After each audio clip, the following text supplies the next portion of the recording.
Hello student, आज हम भूकंप के बारे में अध्ययन करेंगे ज्योग्राफी में। और भूकंप देखेंगे है क्या, इसके बारे में पिछले कक्षाओं के बाद आज जो ज्योग्राफी में हम पढ़ने जा रहे हैं भूकंप। अर्थक्वेक इंग्लिश में बोलते हैं भूकंप को। अर्थ का मतलब होता है पृथ्वी, क्वेक का मतलब है कंपन से, यानी पृथ्वी का जो कंपन है इससे भूकंप आता है।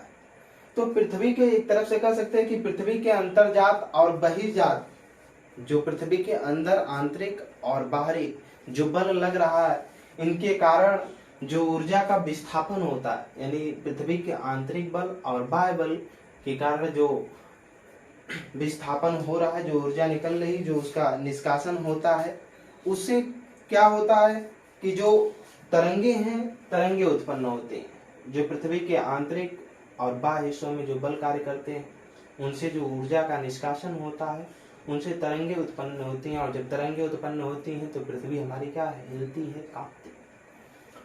तो पृथ्वी का कांपना ही भूकंप है। अर्थक्वेक, पृथ्वी वाइब्रेशन, कंपन करने, भूकंप एक क्वेकिंग से बना हुआ है जिससे कंपन है। आगे देखेंगे जो भूकंप है, इसमें हम फिगर से समझेंगे कि पृथ्वी का एक केंद्र, कोर, अंदर वाला पार्ट, फिर दूसरा होता है मेंटल आवरण, और जो बाहरी वाला हिस्सा है इसको हम बोलते हैं क्रस्ट, भूभाग। इसको बोलते हैं क्रस्ट, भूभाग बोलते हैं जिसको हिंदी में भूभाग। ये धरातली भाग है पृथ्वी का। 3 भागों में हम पृथ्वी को बांटते हैं। अंदर वाला जो पार्ट है इसको केंद्र नाम देते हैं, और बीच वाला जो पार्ट है इसको मेंटल आवरण नाम देते हैं। बाहर वाला जो पार्ट है इसको हम भूभाग, क्रस्ट नाम देते हैं। ठीक। अब पृथ्वी पे जब भूकंप आता है और भूकंप की जो उत्पत्ति होती है, ये पृथ्वी के केंद्र से ठीक ऊपर होती है, और जब भी होगी, जहां भी होगी, उसे हम नाभि नाम देते हैं, या उद्गम केंद्र नाम। हमने इधर उद्गम केंद्र लिखा है और नाभि नाम देते हैं फोकस, यानी जहां से भूकंप का उद्गम हुआ पृथ्वी के अंदर। और जब भूकंप जहां भी उद्गम होता है, इसके ठीक 90 डिग्री पर, ठीक उसके ऊपर 90 डिग्री पर अधिकेंद्र स्थापित होता है। अधिकेंद्र स्थापित होता है, जहां से भूकंप की उत्पत्ति होगी उसके ठीक ऊपर धरातल पर, पृथ्वी पर आने पर अधिकेंद्र स्थापित होता है। कितने डिग्री पर? 90 डिग्री पर इसको स्थापित रखेंगे, सीधे लंबवत, सीधे जहां से भूकंप की उत्पत्ति होगी धरातल में, उसके ठीक लंबवत ऊपर की तरफ क्या होगा, वहां पर अधिकेंद्र स्थापित होगा। पूछा जाता है क्वेश्चन, अधिकेंद्र कहाँ होता है? तो भूकंप जहां से उद्गम हुआ उसके केंद्र के ठीक ऊपर अधिकेंद्र होता है। फिर जब भूकंप आता है तो 3 तरह की तरंगे निकलती हैं। पहली तरंग पी तरंगे होती है जिसे प्राथमिक तरंग बोलते हैं। दूसरी एल तरंगे होती हैं, दूसरी एस तरंगे होती हैं जिसे द्वितीयक तरंग कहा जाता है, और तृतीयक तरंग एल तरंगे होती हैं। ठीक। तो इसमें जो तरंगे हैं देखेंगे उनका कलर दिखाया गया है। जो इसमें हरे कलर की तरंग आती है उसको पी वेव है, पी तरंगे। ये जो तरंगे हैं 142 डिग्री के आसपास से लेकर 145 डिग्री के आसपास तक आती हैं। यानी जो पी तरंगे हैं ये कहां से कहां तक चलती हैं? नाभि से, यानी जहां से भूकंप उत्पादन हुआ उससे चल करके ठोस, द्रव, गैस, तरल तीनों में चलती हैं। ठोस, द्रव, गैस तीनों में चल करके 142 डिग्री से 145 डिग्री के बीच में आते हैं। फिर इनका 103 से 105 डिग्री से लेकर के 145 या 142 डिग्री के बीच में इनका अभाव पाया जाता है, इतने दूर का। यानी यहां से लेकर के यहां तक इनका अभाव पाया जाता है। देख रहे हैं, यहां से लेकर के यहां तक इनका अभाव पाया जाता है। किनका? पी तरंगों। फिर इसके पी तरंगों के अभाव, इसको हम बोलते हैं भूकंप का छाया क्षेत्र। जो अभाव पाया जाता है इसको हम बोलते हैं भूकंप का छाया क्षेत्र। भूकंप का छाया क्षेत्र, भूकंप का छाया क्षेत्र क्या होता है?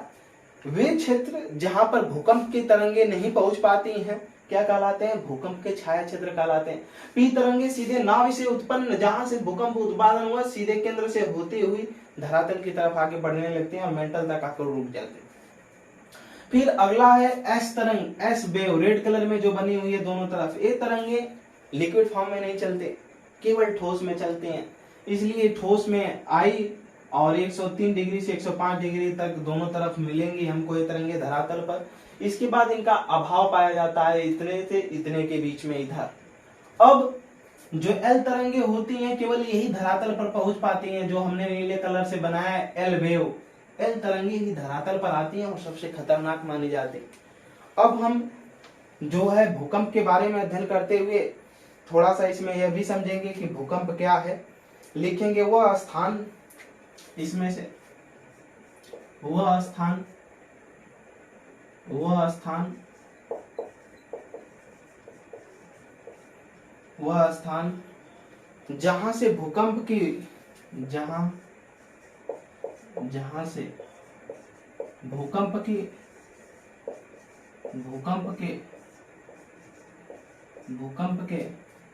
तरंगों की उत्पत्ति होती है, तरंगों की उत्पत्ति होती है,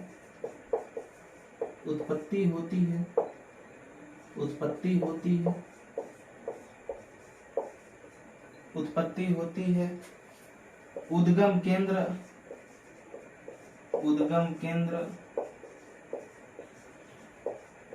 या भूकंप केंद्र या नाभि कहा जाता है,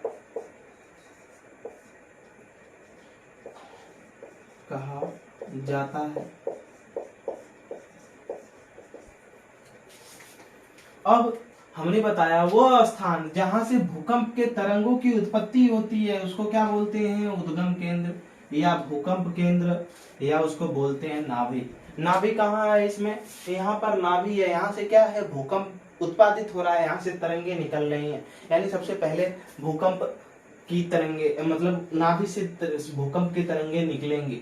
अब आगे हम इसमें पढ़ेंगे पृथ्वी की सतह पर, दूसरा पृथ्वी की सतह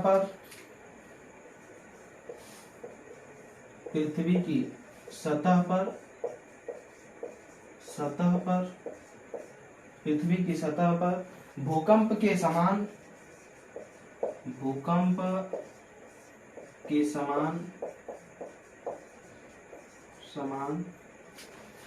तीव्रता वाले बिंदुओं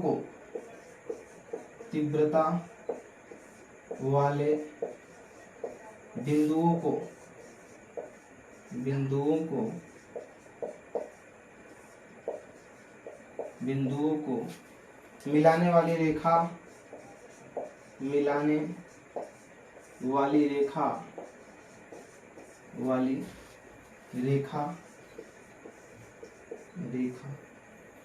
समभूकंपीय रेखा कहलाती है, समभूकंपीय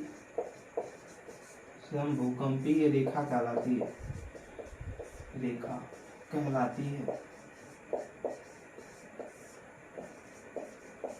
है, समभूकंपीय रेखा कहलाती है।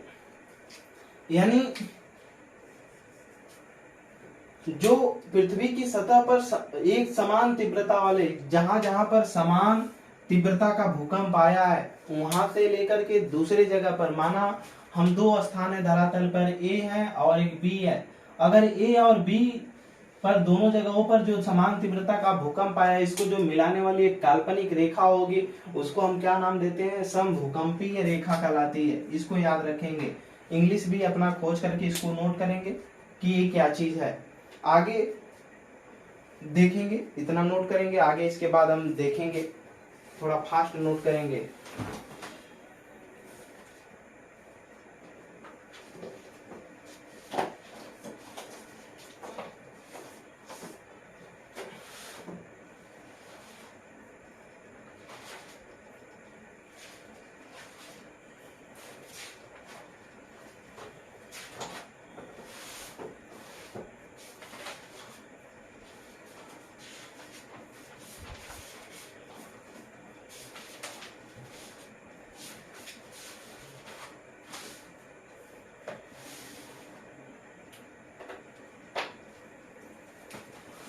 आशा है कि नोट कर लिए होंगे।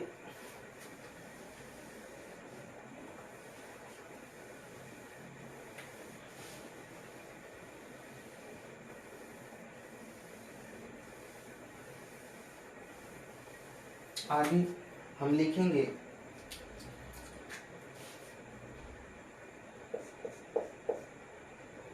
भूकंप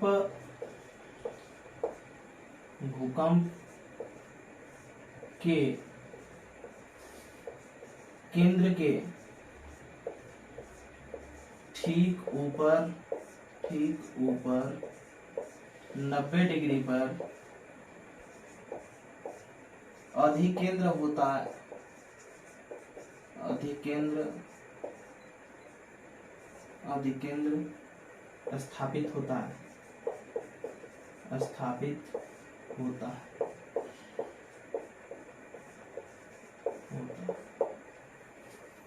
आगे फिर हम हेडिंग डालेंगे कि भूकंप आने के क्या क्या कारण है, भूकंप के कौन कौन से कारण से आते हैं, भूकंप के कारण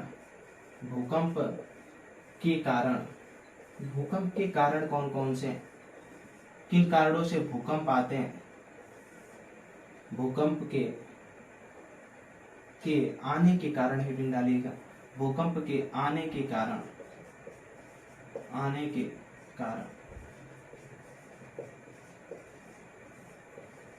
भूकंप के आने के कारण। इसको हम बहुत ध्यान से देखेंगे। जो पहली घटना है भूकंप के आने का, पहला है प्लेट विवर्तनिक की घटना। प्लेट विवर्तनिक की घटना।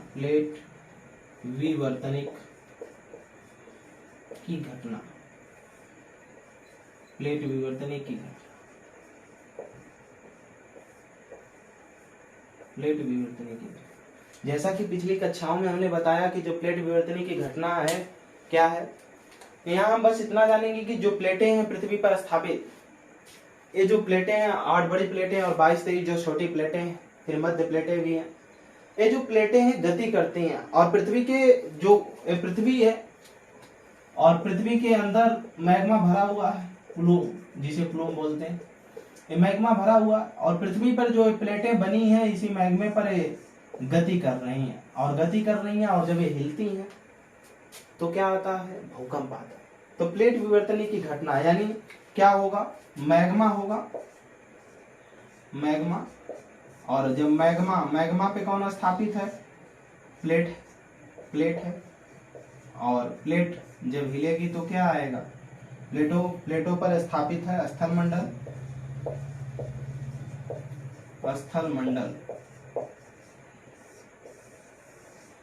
यानी मैग्मा है अंदर, मैग्मा के ऊपर प्लेट है, प्लेट के ऊपर स्थलमंडल है। यानी जब मैग्मा गति करेगा, हिलेगा, तो प्लेटें भी गति करेंगी और जब स्थलमंडल हिलेगा, यानी हम इसको कह सकते हैं, लिखेंगे जब दुर्बलता मंडल का मतलब जो प्लूम है, मैग्मा वाला भाग, जब दुर्बलता मंडल में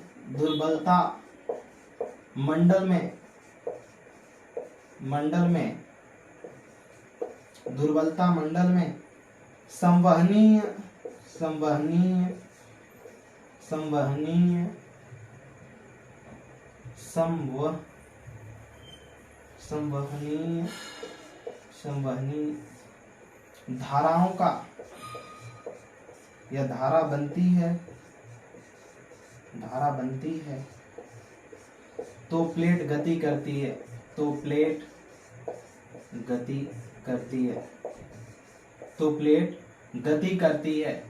और जब प्लेट गति करेगी तो क्या होगा, जब प्लेट गति करती है तो मैग्मा जब हिलेगा तो प्लेटें हिलेंगे और प्लेटें हिलेंगे तो स्थलमंडल हिलेगा और जब स्थलमंडल हिलेगा तो भूकंप तो आना तय है। इस प्रकार से आगे हम देखेंगे कि दूसरी जो घटना है भूकंप आने की, कि स्थलमंडल के चट्टानों पर जब कोई भी संपीड़न बल लगेगा, संपीड़न का मतलब है तनावपूर्ण दबाव, पूरा एकदम सीधे लंबवत दबाव उस पर पड़े, किसी भी चीज को दबाया जाए फिर छोड़ दिया जाए, संपीड़न करना, उसको दबाना। और जब संपीड़न बल लगेगा, अगर चट्टानों पर सीधे लंबवत कोई बल दबाया जा रहा है तो चट्टानें क्या होंगी, वाइब्रेशन करेंगी, टूट जाएंगी आवाज करके, और जब टूटेंगी ऐसे आवाज करके तो कोई भी चीज है, गोल है, गुल्लक है, उस पर बहुत ज्यादा प्रेशर दे दिया जाएगा, और जब प्रेशर दे दिया जाएगा, अगर टूटता है तो आवाज करता है और कई पार्टों में टूट जाता है और हिलता भी। तो ऐसे जब पृथ्वी पर प्रेशर दिया जाएगा तो वो टूटेगी, और टूटेगी तो कंपन होगा, और कंपन होगा तो भूकंप आएगा। तो ये चीज नोट कर लिए होंगे। कि भूकंप आने का जो पहला कारण है क्या है, प्लेट विवर्तनी की घटना है।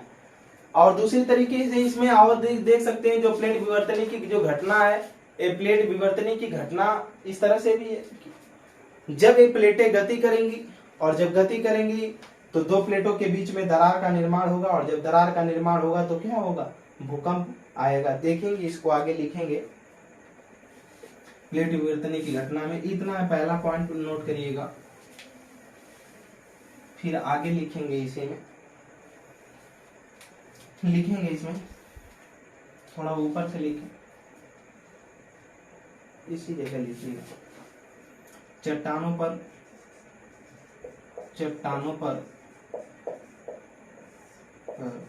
बल लगेगा, चट्टानों पर बल लगेगा। कैसा, संपीड़न बल। फिर जब बल लगेगा तो वो टूटेंगी, खिसकेंगी इधर से उधर, तो भ्रंश या दरार का निर्माण हो जाता है,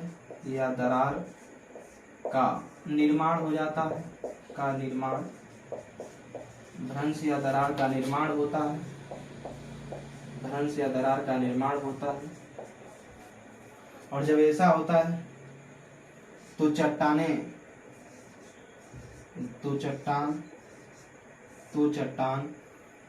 कमजोर और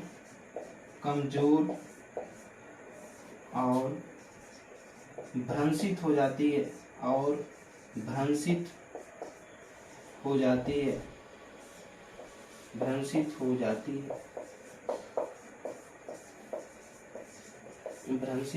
है। और जब भ्रंशित हो जाएगी तो क्या होगा, भूकंप के झटके आएंगे, भूकंप के झटके आते हैं,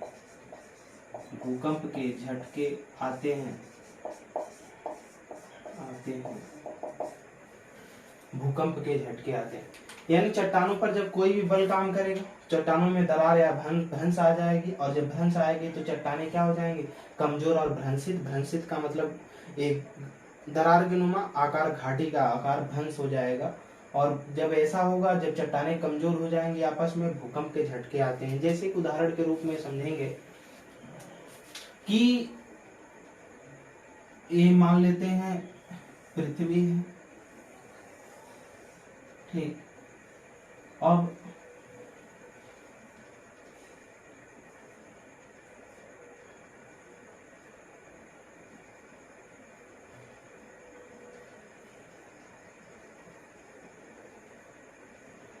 इसको देखेंगे,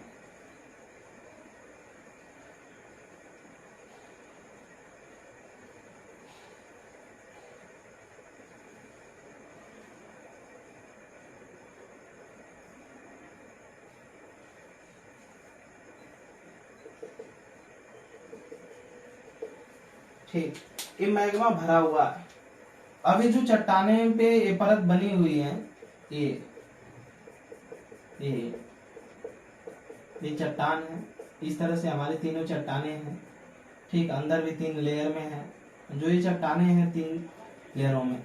ये चट्टानों पर जब दबाव पड़ा और ये क्रैक हो गई, और जब क्रैक हो गई तो इस तरह से देख रहे हैं, इस तरह से दबाव, भूकंप आने के कारण इस तरह से क्रैक हो गई। और जब क्रैक हो गई भूकंप आने से या उसके पहले से क्रैक हो गई, जब गति कर रही थी, इन पर या दबाव पड़ा या एक प्लेटें दूसरे प्लेटें से जाकर के टकराई तो टूट गई।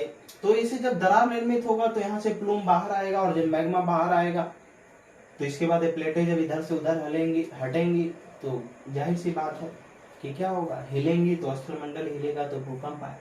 ये जो दरार हुआ, अब यहाँ से क्या हो गया, अब ये चट्टानें कमजोर हो गई, ये वाला भाग कमजोर हो गए, जो दरार हो जा रही है, ये भाग जब कमजोर हुए तो भूकंप आएगा, तो ये चट्टानें जो एक दूसरे से जुड़ी थी अब हट गई हैं, तो अब क्या होगा, हिलेंगी बहुत तेज से, और जब झटका होगा तो भूकंप के झटके आते हैं। ये प्लेट विवर्तनी की घटना का सिद्धांत है। आगे हिमालय पर्वत भी इसीलिए जो हिमालय पर्वत पर भूकंप सर्वाधिक आते हैं, क्यों आते हैं, इसमें जो पाकिस्तान और अफगानिस्तान का बॉर्डर है, फिर नेपाल और उत्तराखंड का जो बॉर्डर है, फिर दिल्ली में जो है यहाँ पर भ्रंश पाए जाते हैं। जो हमारा हिमालय पर्वत का निर्माण हुआ उस समय भ्रंश एक बन गई, 3 भ्रंश बन गई। एक तो पाकिस्तान अफगानिस्तान वाला क्षेत्र, और दूसरा जो बॉर्डर वाला क्षेत्र है पाकिस्तान अफगानिस्तान का, और दूसरा उत्तराखंड नेपाल बॉर्डर, और तीसरा जो है दिल्ली वाली भ्रंश। ये तीनों भ्रंश हैं, इसीलिए सर्वाधिक यहाँ पर भूकंप के आकलन किए जाते हैं। आगे हम देखेंगे इसमें जो दिल्ली में भूकंप आने का एक कारण ये भी है कि वहां पर सर्वाधिक जो मतलब आबादी अधिक है, और दूसरी जो निर्माण हुए हैं, बहुत सी चीजें निर्माण वहां पर जो बनाए गए हैं वो बलुआ पत्थर की बनाई गई हैं। आगे हम देखेंगे, पहला देखा हमने भूकंप आने के कारण में क्या क्या, भूकंप आने के कारण में हमने देखा पहला प्लेट विवर्तनी की घटना, भूकंप आना, भूकंप आने के कारण, यही देख रहे थे हम, भूकंप आने के कारण।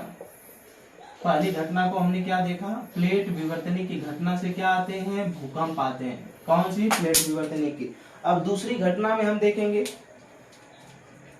दूसरी घटना है बांधों का निर्माण, बांधों का निर्माण, बांधों का जो निर्माण है, इसके निर्माण से देखेंगे जो बांध बनाए जाते हैं, बड़े बड़े बांधों का निर्माण, इससे क्या होता है, जैसे कोई नदी है, ये नदियां हैं बह रही हैं, आगे से इसको रोक दिया गया, ठीक, अब रोक दिया गया तो जब पानी आगे की तरफ नहीं निकल पाएगा तो नीचे की तरफ क्या करेगा, एक सीधे लंबवत प्रेशर डालेगा। जब ये पानी नीचे की तरफ आगे की तरफ बांध बना करके रोक दिया गया, तो जब नहीं जा पाएगा तो ये नीचे की तरफ क्या करेगा, प्रेशर डालेगा, और जब प्रेशर डालेगा तो नीचे की तरफ कंपन, मतलब धरती जब प्लेटों पर चट्टानों पर दबाव पड़ेगा तो कंपन होगा, और कंपन होगा तो क्या आएगा, भूकंप आएगा। ऐसा कोयना नदी पे जो बांध बनाया गया था, कोयना बांध, उससे भूकंप आया हुआ था। और आगे देखेंगे फिर जो तीसरी क्रिया है वो है ज्वालामुखी क्रिया, ज्वालामुखी क्रिया के कारण भी क्या आते हैं, भूकंप आते हैं। धरती है, प्लेटें हैं, प्लेटों को तोड़ करके ज्वाला बाहर निकले तो फिर बहुत तेजी से कभी कभी ज्वालामुखी जब उद्गार होता है, और जब बहुत उच्च दाब में जब मैग्मा का उद्गार होगा तो आवाजें निकलती हैं और ध्वनि से चट्टानें हिलती हैं, और जब हिलती हैं तो कंपन होता है तो वहां पर क्या आता है, भूकंप आता है। ऐसा इंडोनेशिया है, हवाई द्वीप है, और बहुत से हैं, इसको देखेंगे आगे हम लोग चल करके। आगे देखेंगे जो चौथा कारण है वो है सुरंग का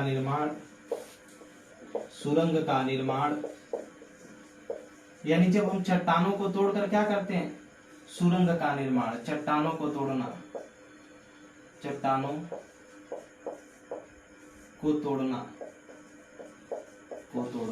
ये भी एक भूकंप का कारण है कि हम चट्टानों को तोड़कर जब भारी से भारी सुरंग बनाते हैं।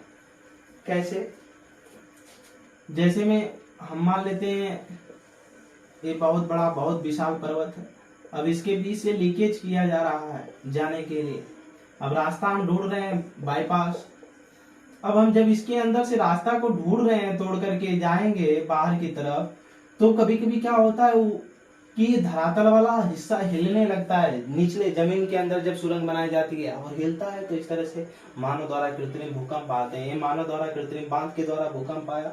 इसके बाद हमने देखा सुरंग प्रक्रिया या चट्टानों को तोड़कर जो सुरंग बनाई जाती है उसके द्वारा। अगला है लास्ट जो देखा जाएगा भूकंप आने का कारण, ये है बम परीक्षण। जब परमाणु बम परीक्षण होते हैं तब भूकंप आते हैं, तब भूकंप के झटके।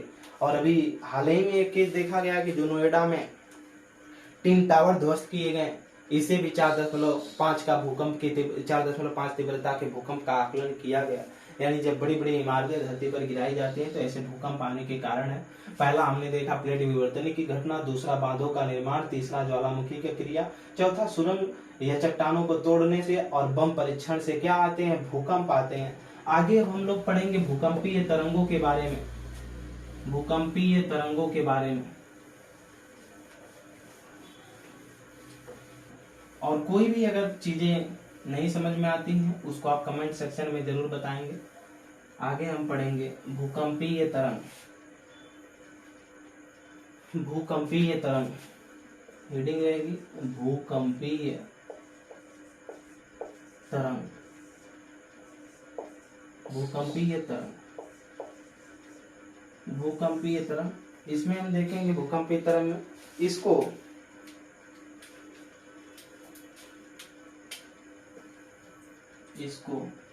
भूकंपीय तरंग को सिस्मिक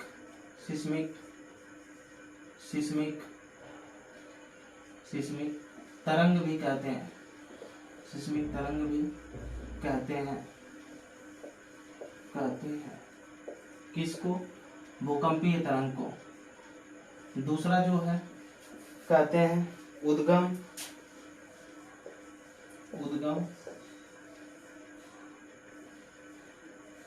नाभि से होता है, जो कि फिगर में हमने यहाँ नाभि को दर्शाया हुआ है, नाभि से होता है।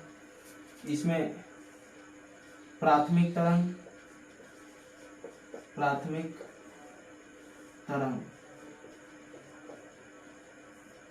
फिर द्वितीयक तरंग, फिर तृतीयक तरंग। इतने प्रकार की तरंगे हैं।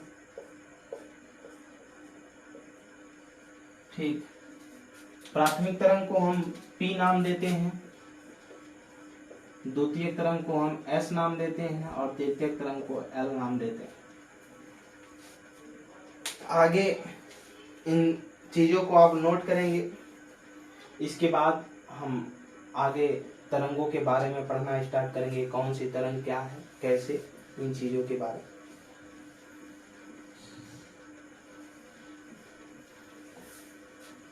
और एक भी ये चीज याद रखेंगे कि भूकंप के अध्ययन को ही सिस्मोलॉजी कहा जाता है। जिस शाखा में हम भूकंप का अध्ययन करते हैं, भूकंप का अध्ययन करते हैं, ये सिस्मोलॉजी कहलाता है। सिस्मोलॉजी कहलाता है। और इसी सिस्मोलॉजी से इसको सिस्मिक तरंग भी कहते हैं। किसको? भूकंपीय तरंगों को। इसका उद्गम नाभि से होता है। 3 तरंगे का उद्गम होता है, प्राथमिक तरंग, द्वितीय तरंग और तृतीय तरंग। जिसे प्राथमिक तरंग P को कहते हैं, द्वितीय तरंग S को कहते हैं, तृतीय तरंग L को कहते हैं। इसमें भी ये जो तरंगे होती हैं P और S, ये भूगार्भिक तरंगे, भूगार्भिक तरंग, यानी केवल भूगर्भ में, यानी जमीनी अंदर चलते हैं। जैसे ये पृथ्वी का ये नीला वाला बाहरी जो आवरण है ये धरातल का है, लेकिन ये जो तरंगे देख रहे हैं बस मेंटल तक रह जा रही हैं, अंदर तक ही पार्टों में रह जाती हैं। तो इसलिए भूगार्भिक तरंग है।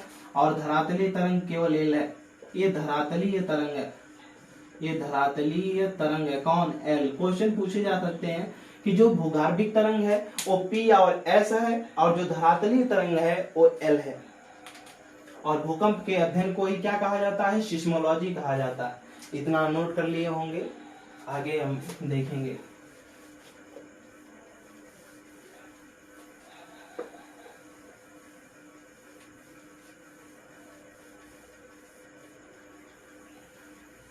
एक चीज मिट गई यहाँ, ये है S वेव।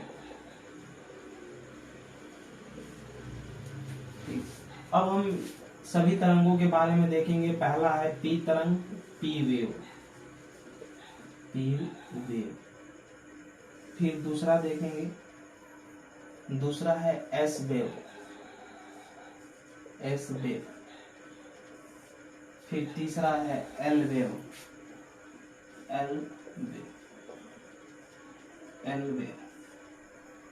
ध्यान से थोड़ा सा इसमें देखेंगे। जो P तरंगे हैं, यह तरंगे P तरंगे, यह प्राथमिक तरंग है, इसको तो हमने शुरू में बता दिया, पी तरंग को ही प्राथमिक तरंगे कहते हैं। यह ठोस, द्रव, गैस, ठोस, द्रव, गैस तीनों अवस्थाओं में चलती हैं। ये ठोस, द्रव, गैस तीनों अवस्थाओं में, तीनों ठोस, द्रव, गैस में चलती है, चलती है। इसकी गति है 11 किलोमीटर प्रति सेकंड से 8 किलोमीटर प्रति सेकंड, यानी 11 किलोमीटर से लेकर के 8 किलोमीटर प्रति सेकंड, यानी एक सेकंड में 11 किलोमीटर या 8 किलोमीटर प्रति सेकंड की चाल से चलती है। फिर आगे है, यह ध्वनि तरंगों की भांति होती हैं। यह ध्वनि तरंगों की भांति होती है, यानी ये तरंगे जो होती हैं ये ध्वनि तरंगों की तरह होती हैं। ध्वनि तरंगों का मतलब श्रृंग और गर्त बना करके चलती हैं, यानी समानांतर गति करती हैं, एक कण दूसरे को, दूसरे कण को तीसरे कण से, ऐसे श्रृंग गर्त बना करके चलती हैं। और जो एस वेव होती हैं ये प्रकाश तरंगे होती हैं, अनुप्रस्थ कहीं भी सीधे पहुंचती हैं, लेकिन वो श्रृंग गर्त बना करके चलती हैं। कौन? पी तरंगे। और लिखेंगे इसकी गति अधिक यानी बहुत तेज चलती हैं। तीव्रता क्या होती है? कम होती है, कम। तीव्रता कम होती है और इनसे हानि भी कम होती है। जो इनसे हानि होती है वो बहुत कम होती है, क्योंकि भूगर्भिक तरंग है। भूगर्भिक का मतलब है ये भूगर्भ में ही रह जाती हैं, बाहर की तरफ नहीं निकलती। ये जो तरंगे भूगर्भ में रह जाती हैं। आगे हम देखेंगे एस वेव में, यह ठोस में बस यात्रा करती है। यह ठोस में बस यात्रा करती है, ठोस में चलती है।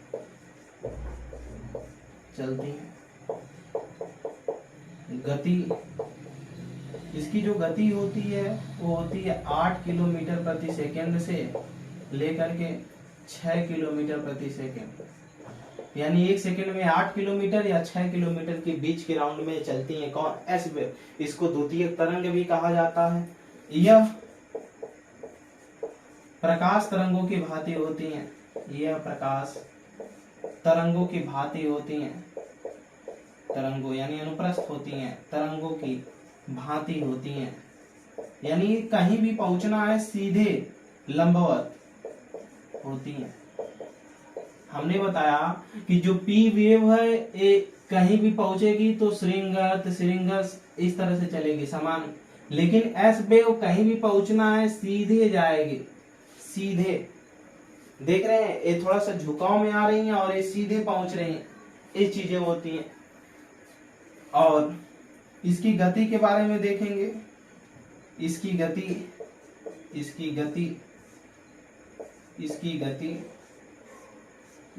देखेंगे तो इसकी जो गति होती है p से कम होती है, p से कम। पर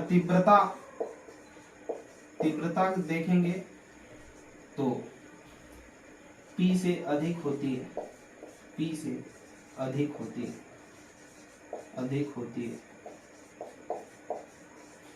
है, यानी इसमें थोड़ा हानि होती है,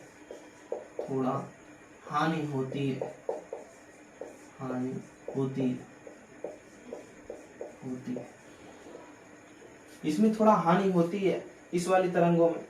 हमने एक चीज यहाँ पर लिखा कि जो एस तरंगों की गति है वो क्या है? अधिक है और तीव्रता कम है, यानी कोई भी चीज है बहुत तेजी से आया और संग तुरंत गुजर गया, तो कोई भी चीज बहुत जल्दी से नहीं, बहुत हल्का सा कंपन करे।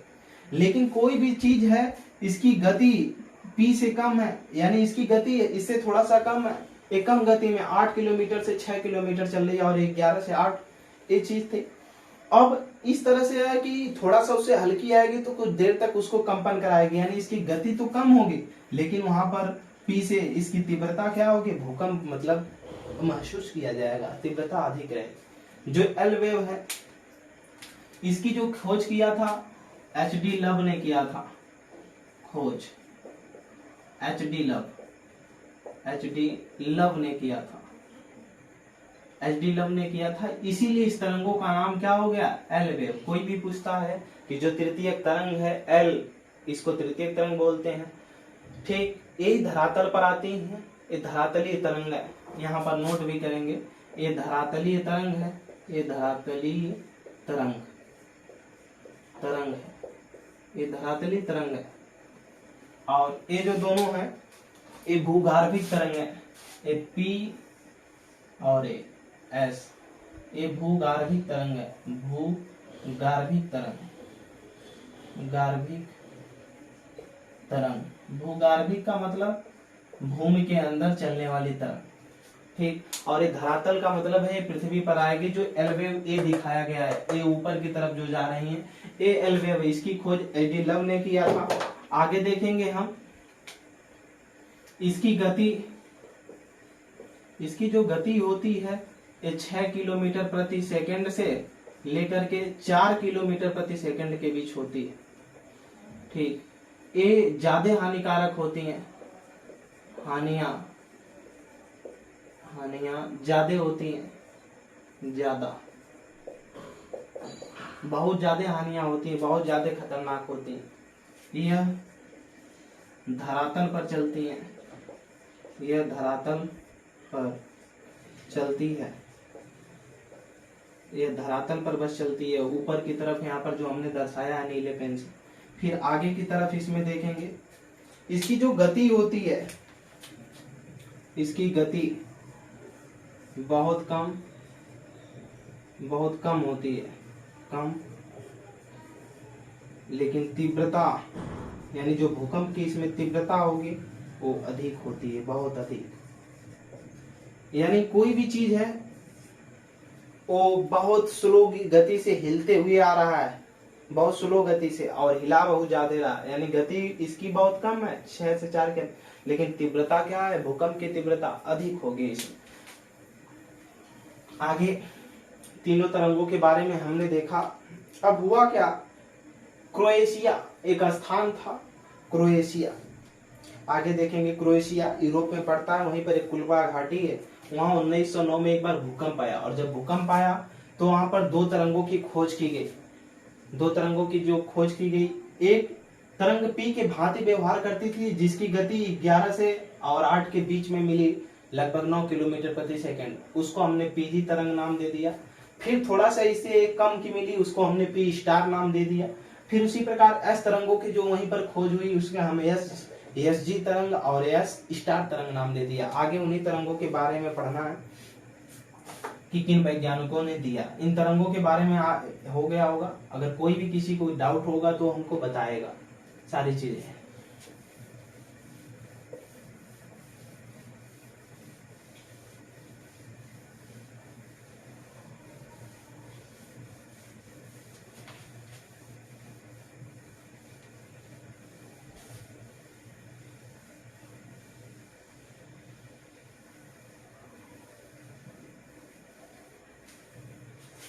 आगे देखेंगे हम भूकंपीय तरंग, भूकंपीय तरंग,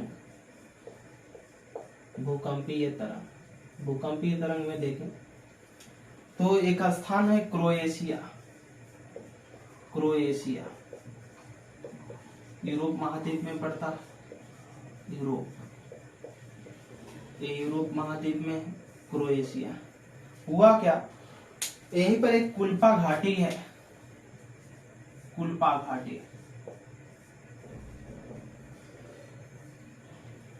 स्थित है। और 1909 में भूकंप आया, यहाँ पर भूकंप आया। और जब भूकंप आया तो हमने बताया कि एक नई तरंगों की खोज हुई, और जो नई तरंगों की खोज हुई वो थी इसमें, जिसका नाम दिया गया पीजी तरंग।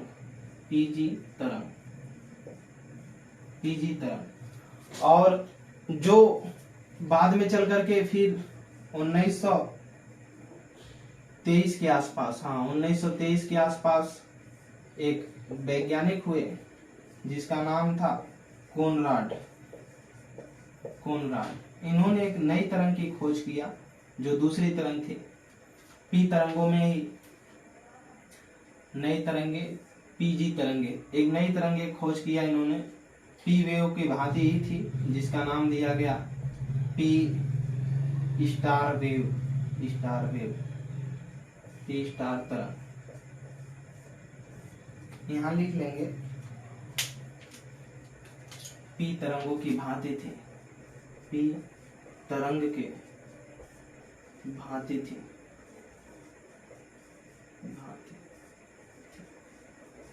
यहाँ भी लिख लेंगे, पी तरंगों की भांति थी, पी तरंगों की भांति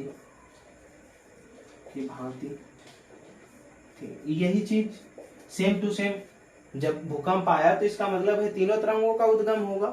तो जब कभी कभी तो एल का होता ही नहीं, धरातल पर भूकंप आता ही नहीं, भूगर्भ में आता और चला जाता, तो फिर दूसरी जो तरंग उत्पन्न हुई वो एस जी हुई, और द्वितीय तरंग है, और दूसरा एस स्टार के तरंगों की उत्पत्ति हुई। तो हम इसको पी स्टार नाम देते हैं, इसको बोलते हैं पीजी तरंग, और इसका नाम देते हैं पी स्टार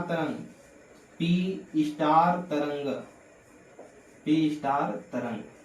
ठीक, इन दोनों के बाद आगे हम देखेंगे इसमें कि जो पीजी तरंग है इसकी गति क्या थी। इसकी जो गति मानी जाती है लगभग 7 से 8 किलोमीटर प्रति सेकेंड की गति थी। इसकी जो गति थी ए थी, और इसकी जो तरंग की गति थी ए थी 3 से 3.5 किलोमीटर प्रति सेकेंड, यानी एक सेकेंड में लगभग 3-3.5 किलोमीटर गति थी एसपी स्टार तरंगों की। इतना नोट करेंगे। भूकंपीय तरंग, क्रोएशिया में एक बार भूकंप आया। क्रोएशिया कहाँ पड़ता है? यूरोप में। यहाँ पर कुल्पा घाटी स्थित है। यहाँ पर 1909 में एक बार भूकंप आया जहाँ से पी तरंगों की भांति थी, इसलिए एक नई तरंगों की खोज हुई। किसकी? नई तरंगों की खोज हुई। और नई तरंगों की जब खोज हुई इसमें, तो एक तरंग मिली हमें पीजी तरंग। और फिर इसके बाद 1923 में आकर के कोनराड वैज्ञानिक हुए। ये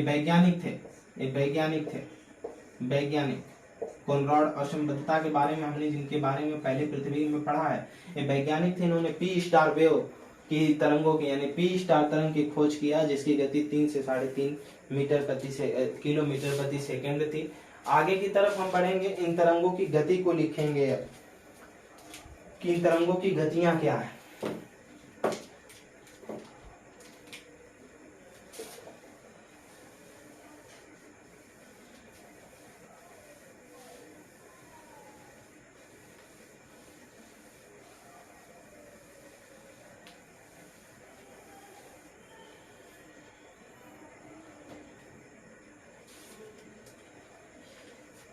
लिखेंगे पी वेव, फिर दूसरा पीजी वेव, फिर तीसरा लिखेंगे पी स्टार वेव। तीनों के बारे में लिखेंगे और देखेंगे भी। इसमें जो लिखेंगे, पहला इसकी जो गति है क्या है? 8 किलोमीटर प्रति सेकेंड। कहाँ से? 11 से। पीजी तरंगों में हमने लिखा कि 7 से 5 7 से 5 किलोमीटर प्रति सेकेंड। फिर इसके बाद 3 से 3.5 किलोमीटर प्रति सेकेंड इसकी गति है। फिर आगे हमने इसमें देखेंगे एक केंद्र तक पहुंचती है, यह केंद्र तक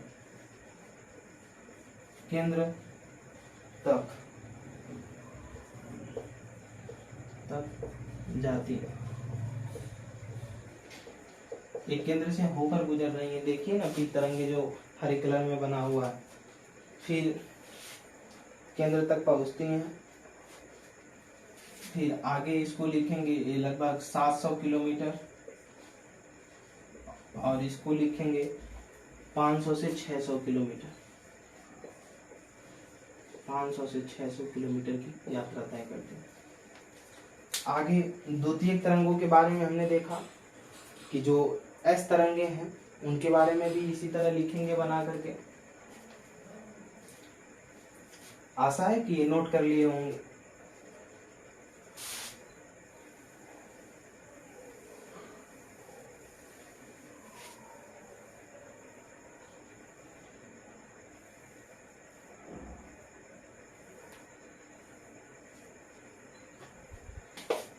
ये है S wave, S G wave, फिर आ जाएगा एस स्टार वेव।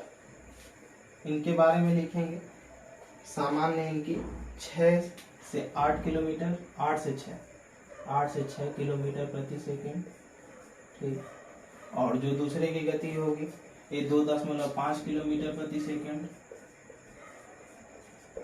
और इसकी जो गति होगी ये 3.5 से 4 किलोमीटर प्रति सेकेंड। ठीक, आगे ये 2900 किलोमीटर तक जाती हैं, 2900 किलोमीटर तक यात्रा करती हैं, और ये 100 किलोमीटर तक बच जाती हैं, और ये जाती हैं 700 किलोमीटर तक। नोट कर लेंगे इसको। ये तरंगों को 1909 और 1923 में खोजा गया था। जैसे हमने बताया कि यूरोप में क्रोएशिया था, और क्रोएशिया में जब भूकंप आया तो 1909 में पहले एस तरंगों की भांति और पी तरंगों की भांति एस जी और पीजी तरंगे खोजी गई। फिर बाद में 1923 में कोनराड वैज्ञानिक हुए जिन्होंने आगे चल करके इन्हीं एस और पी तरंगों की भांति पी और एस स्टार वेव तरंगों की खोज किया। आगे एल तरंगों के बारे में हमने देखा, इसकी खोज एस.टी. लव ने किया था, और ये धरातलीय तरंग है जो बहुत खतरनाक होते हैं, जो कि हमने ऊपर देखा है धरातल पर ये अंदर की तरफ जाती ही नहीं। जहाँ भूकंप उद्गम होता है इन भूकंप के ठीक ऊपर की तरफ तुरंत धरातल पर पहुंचती हैं, और ये बहुत खतरनाक होती हैं, जिनकी तीव्रता अधिक होती है लेकिन गति कम होती है। और जो भूकंपीय तरंगे की गति कम होगी, तीव्रता अधिक होगी, वो बहुत ज्यादा खतरनाक होगी। आगे हम देखेंगे भूकंप का छाया क्षेत्र क्या होता है। जो भूकंप के छाया क्षेत्र होते हैं कि ऐसा क्षेत्र जहां पर भूकंपीय तरंगे नहीं पहुंच पाती हैं। जैसे जो पी तरंगे हैं इनका जो छाया क्षेत्र पाया जाता है पी तरंगों का बस इतना ही है, इधर जो पहुंच नहीं पा रहे हैं बीच में इधर। और एस तरंगों का जो छाया क्षेत्र पाया जाता है वो ये वाला क्षेत्र पाया जाता है इधर ऊपर। ये पी की है जहां पर पी तरंगे इधर नहीं आ रही हैं, यहीं के मतलब सॉरी पी तरंगे इधर ऊपर की तरफ नहीं जा रही हैं, और जो है इतना दूर जो छाया क्षेत्र बनाया गया है एस का है, एस का छाया क्षेत्र। और पी तरंगे इधर नहीं जा पाई, एस के ऊपर की तरफ नहीं आ पाई, इधर वाला जो खाली पार्ट है इधर नहीं जा पाई, तो पी तरंगों का छाया क्षेत्र है। फिर ऊपर की तरफ एल तरंगे हैं। तो छाया क्षेत्र का होता है भूकंप का ऐसा क्षेत्र जहां पर भूकंप की तरंगे वो न पहुंचती हो। आगे हम लिखेंगे कि भूकंप कितने प्रकार के होते हैं। भूकंप के प्रकार, भूकंप के प्रकार, भूकंप के प्रकार। भूकंप 3 प्रकार के होते हैं। भूकंप 3 प्रकार के होते हैं। पहला है गहरे केंद्र का भूकंप। भूकंप के प्रकार पहला है गहरे केंद्र का भूकंप, ये कम खतरनाक होता है। केंद्र का भूकंप, भूकंप। दूसरा है इसमें उथले उथले केंद्र का भूकंप, केंद्र का भूकंप, उथले केंद्र का भूकंप। तीसरा लिखेंगे मध्यम केंद्र का भूकंप, मध्यम केंद्र का भूकंप, केंद्र का भूकंप, मध्यम केंद्र का भूकंप, मध्यम केंद्र का भूकंप। इतना नोट करेंगे। इसके बाद हम ऊपर की तरफ पढ़ेंगे। अब एपी सेंटर, अधिकेंद्र क्या होते हैं, अधिकेंद्र क्या होते हैं, अधिकेंद्र, अधिकेंद्र, अधिकेंद्र क्या होते हैं, जिसे बोलते हैं एपिक सेंटर, अधिकेंद्र, अधिकेंद्र, एपी सेंटर। अधिकेंद्र क्या होता है, थोड़ा फिगर में देखेंगे। जहां नाभि है, नाभि से जब भूकंप उद्गम होगा तो किरणें इधर उधर फैलेंगी, जो तरंगे हैं तीन तरफ। तो एल तरंगे जब ऊपर जाती है, ठीक नाभि के ठीक 90 डिग्री के ठीक ऊपर क्या होता है, अधिकेंद्र होता है। हमने इसके पहले भी बताया। तो लिखेंगे यह केंद्र का, केंद्र का, भूकंप के केंद्र का सबसे नजदीकी बिंदु है, सबसे नजदीकी बिंदु है, बिंदु है, जहां पर पहले भूकंप के झटके मिलते हैं, भूकंप के झटके मिलते हैं, झटके मिलते हैं। आगे आप लिखेंगे मिलते हैं। यहाँ पर भाई जब भूकंप यहीं उत्पादित हो रहा है, ठीक इसके 90 डिग्री पर ऊपर अधिकेंद्र स्थित होता है धरातल पर, तो वहां पर भूकंप के झटके सबसे पहले और कीड़े भी सबसे पहले वहां पर, जहां पर सबसे पहले कीड़े पहुंचती हैं, और वहां पर क्या होता है, भूकंप के झटके प्राप्त होते हैं। आगे लिखेंगे यहाँ पर विनाश ज्यादा होता है, यहाँ पर विनाश ज्यादा होता है, विनाश ज्यादा होता है। यहाँ पर जो होता है विनाश ज्यादा होता है, विनाश ज्यादा होता है। ठीक, आगे लिखेंगे अर्थक्वेक इंटेंसिटी, भूकंप का आकलन कैसे किया जाता है, मिटा करके हम लिखेंगे भूकंप का आकलन।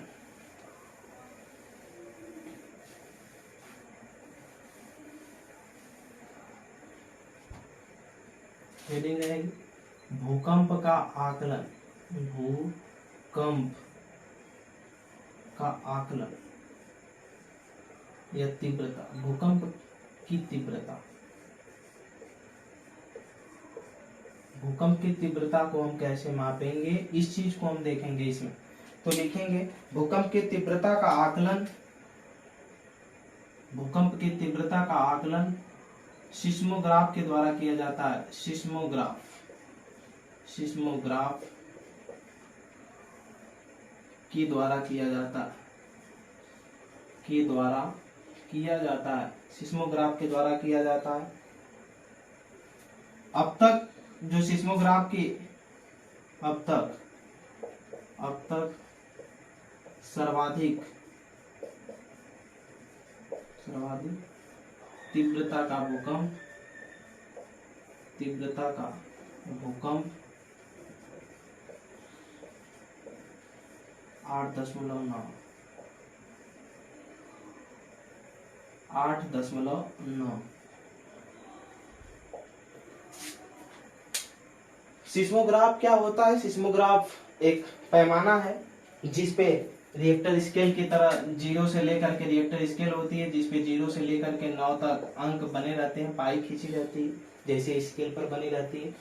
सिस्मोग्राफ एक पैमाना है जिसपे रिएक्टर स्केल बनी रहती है, 0 से 9 तक उस पे अंक लिखे रहते हैं। अब तक सर्वाधिक अंक मतलब तीव्रता का जो भूकंप निर्धारित किया गया है वो 8.9, यानी अगर भूकंप की 1 पॉइंट तीव्रता बढ़ती है तो इसका मतलब है कि कितना 10 गुना ज्यादा नुकसान होगा, 10 गुना का फर्क आता है अगर 1 पॉइंट बढ़ गया भूकंप। तो इसका मतलब ये अगर तीव्रता एक बढ़ती है, 1 पॉइंट बढ़ती है, तो इसका मतलब है कि नुकसान कितना बढ़ जाएगा, 10 गुना तक बढ़ जाएगा इसकी तीव्रता।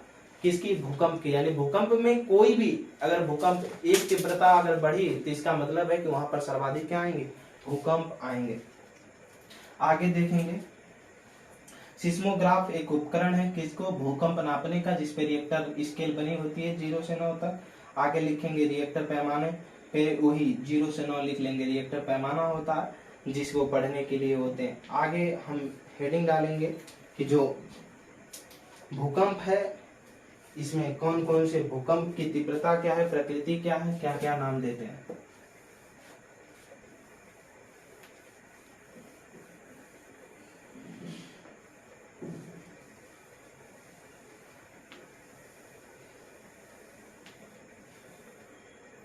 लिखेंगे एक तरफ तीव्रता,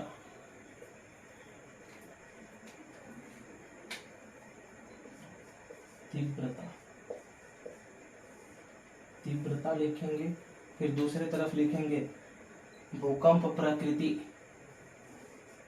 भूकंप प्रकृति, कौन सा भूकंप आएगा उसको।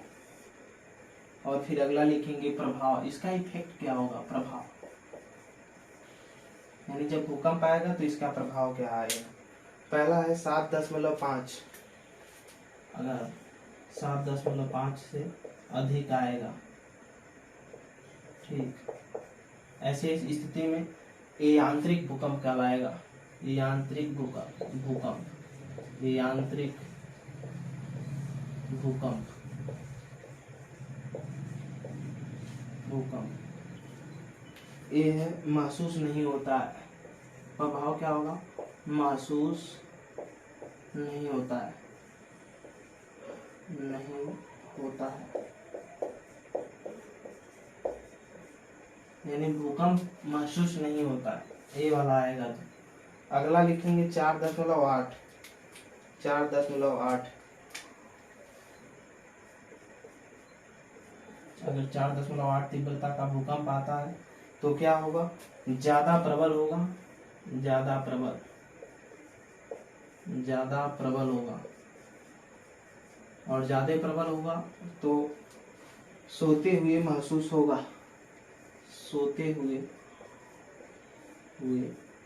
महसूस होगा,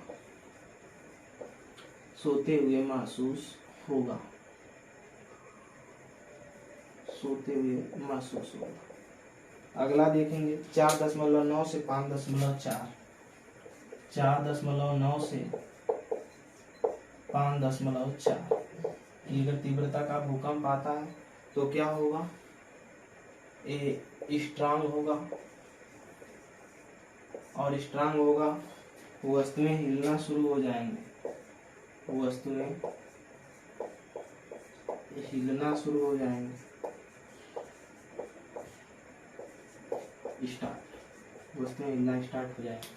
अगला लिखेंगे 7 से 8, 7 किलोमीटर से लेकर 8 किलोमीटर की तीव्रता का अगर भूकंप है तो ये है विनाशकारी, विनाशकारी। और विनाशकारी है तो उसके साथ साथ लिखेंगे कि हानि तो ही ज्यादा होंगी।